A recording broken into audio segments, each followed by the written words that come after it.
இந்த கணவன் மனைவி இடையே சண்டை சச்சரவு ஏற்படும் போது கணவன் தன்னுடைய கோபத்தை எப்படி குறைத்துக் கொள்வது அப்படின்றதான் பார்க்க போறோம். இப்போ திருமணம் அப்படின்னாலே அதுல கணவன் மனைவி இடையே சண்டை சச்சரவுன்றது கண்டிப்பா இருக்கும். அது இல்லாம ஒரு தம்பதி இருப்பாங்க அப்படின்னு யாராவது சொன்னாங்கன்னா அது உண்மை கிடையாது, பொய்.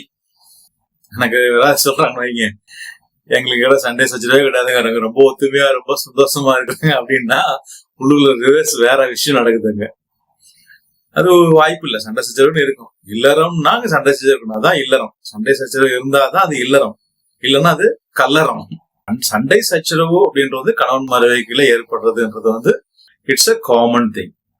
இப்போ அதுல நம்ம என்ன பண்ணணும்னா how to solve, how to resolve the problem, how to end the problem, how to settle the சண்டை சச்சரவு எப்படி நம்ம நார்மலைஸ் வர்றது அப்படின்றதுதான் நம்ம பார்க்கணும்.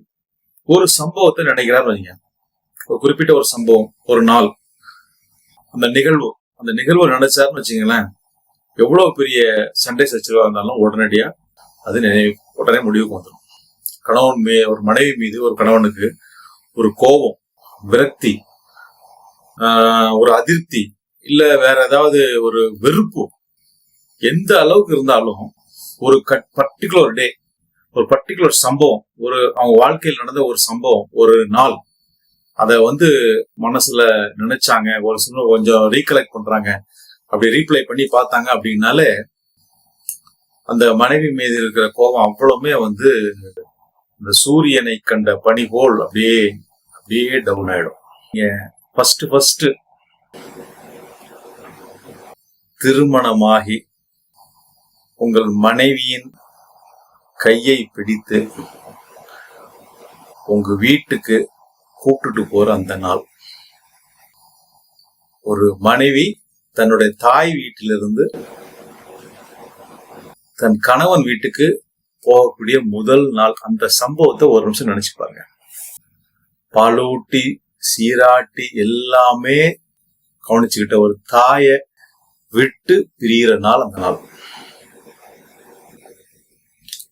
தாயை விட மேலானவன் புருஷன் அப்படி நம்பி வர்ற நாள். எல்லாத்தையும் விட்டுட்டு எனக்கு இனிமே எல்லாமே என் புருஷன் தான், அப்பா அம்மா அண்ணன் தம்பி அக்கா தங்கச்சி, சொந்த வீடு சொந்த ஊர் எல்லாத்தையும் விட எனக்கு இதெல்லாம் நிரந்தரம் இல்லடா, என் கணவன் தான் நிரந்தரம், கணவனோட சேர்ந்து வாழக்கூடிய வாழ்க்கை தான் நிரந்தரம்னு வர்றாங்க பாத்தீங்களா. அந்த ஒரு நாள், அந்த ஒரு சம்பவத்தை கொஞ்சம் அப்பா அம்மா கூட குழந்தை சொந்தம் சோகம் எல்லாமே தன் வீட்டுல இருந்து ஒரு பொருள் போதே, ஒரு உயிர் வீட்டை விட்டு பிரியுதுன்ற மாதிரி உட்காந்து ஓன்னு அழுவாங்க. சோகமா பொண்ணை கல்யாணம் பண்ணி அனுப்பிச்சோன்னு சந்தோஷப்படுறதை விட நம்ம விட்டு பொண்ணு பிரியறோமே அப்படின்னு ஒரு எல்லாமே சோகமா அழுவாங்க. அந்த சமயத்துல நீங்க என்ன பண்ணுவீங்க? கைய பிடிச்சு கவலைப்படாத, உனக்கு தாயும் தகப்பனும் சகோதரனும் சகோதரியும் செய்ய முடியாத விஷயங்கள், அவங்கள விட நான் பலமா அவங்கள எல்லா விதத்திலும் நல்லா பாத்துக்கிறேன் அப்படின்ற மாதிரி ஒரு மனசுல ஒரு நம்பிக்கை வச்சுதானுங்க அவன் கையை பிடிச்சு கூப்பிடுறீங்க.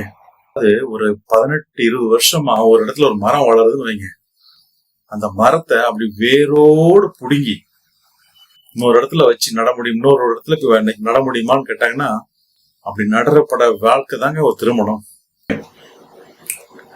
அப்படி வரும்போது அவங்களுக்கு நம்ம என்ன மாதிரி ஒரு நம்பிக்கையோட அந்த கையை பிடிச்சு நம்ம கூப்பிட்டு வரும். அந்த நாள்ல கொஞ்சம் நினைச்சு பாருங்க.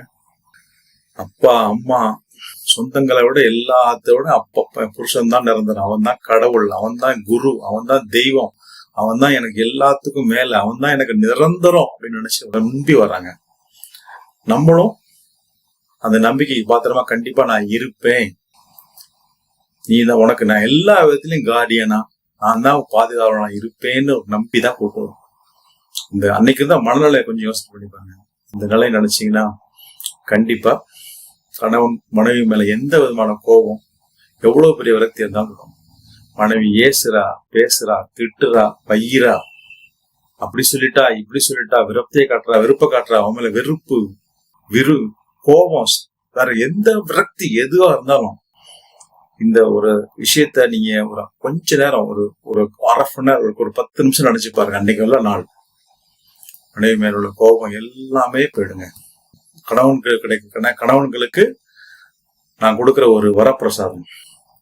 நம்ம கல்யாண வீட்டுல கல்யாண நிகழ்வுல என்னென்னவோ விஷயங்களை வீடியோ பிடிக்கிறோம். ஆனா முக்கியமா இந்த நிகழ்வை கண்டிப்பா வீடியோல மட்டும் இல்லைங்க, நம்ம மனசுலயும் நம்ம நினைவுகளையும் நம்ம உள்ளத்திலையும் அப்படியே படம் பிடிச்சு வச்சுக்கணும். ஏன் தெரியுமா? எப்பெல்லாம் கணவன் மனைவி மேல கோபம் வருதோ, விரக்தி வருதோ, ஒரு வெறுப்பு வருதோ, ஒரு என்ன வந்தாலும் சரி, கொஞ்சம் தனிமையில போய் உட்காந்து அந்த ஒரு நாள் அந்த ஒரு சம்பவத்தை கொஞ்ச நேரம் அப்படியே மைண்ட்ல ரீகலெக்ட் பண்ணி, அன்னைக்கு தேதியில அந்த சமயத்துல நம்ம என்னவா இருந்தோம், எப்படி இருந்தோம், என்ன இருந்தோம், என்ன மாதிரி ஒரு அசூரன்ஸ் கொடுத்து நம்ம அவங்களை கூட்டு வந்தோம் அப்படின்னு நினைங்க. கண்டிப்பா உங்களுக்கு மனைவி மேல கோபம், வெறுப்பு எல்லாமே காணப்படும்.